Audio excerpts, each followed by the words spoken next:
Hi, I'm Dennis Longo, and I'm an advocate for competition at Army Contracting Command at Aberdeen Proving Ground. I want to discuss briefly preparing a J&A. There are 12 basic elements that have to be addressed in a justification to limit competition. For example, the J&A has to include a full description of supplies and services, has to explain the cost and the performance period, how they were estimated. The J&A has to demonstrate the unique qualifications of the contractor to satisfy the requirement. And of course, it has to be supported by recent, relevant, and comprehensive market research. So these are just a few of the basic elements of a J&A. Now, let me deviate for a minute. I come from a strong Italian background where we place a high value on faith, family, and food. All right, now stay with me on this. Preparing and eating food, for example, is paramount.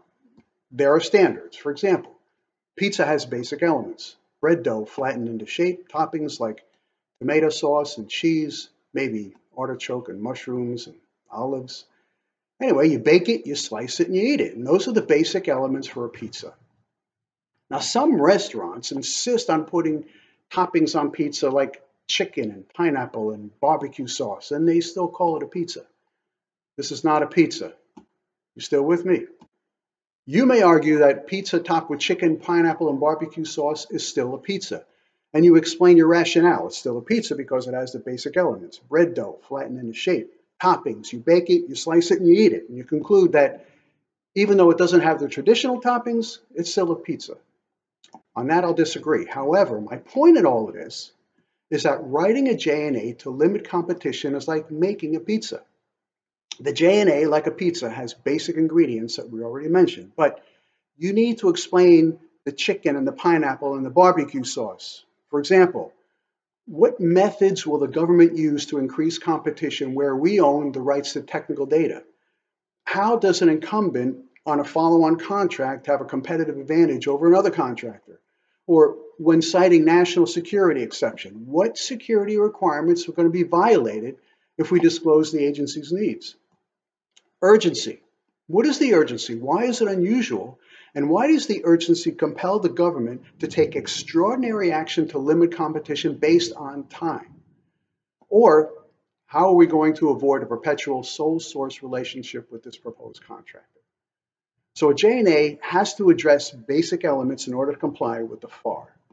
And the rationale, the chicken and the pineapple and the barbecue sauce, if you will, has to be reasonable. That's your responsibility when writing a justification to limit competition. Your responsibility as a contracting official is to convince the approving official that the justification you're offering to limit competition is reasonable. Now, let me offer some advice, and this will probably land on the cutting room floor, but never break uncooked spaghetti in two before you cook it. Never cut your spaghetti before you eat it. You twirl it onto a fork. And it goes without saying that you never put knives on the table when you're serving spaghetti. And if you're going to serve meat afterward, you put knives on the table only after the spaghetti is taken off the table.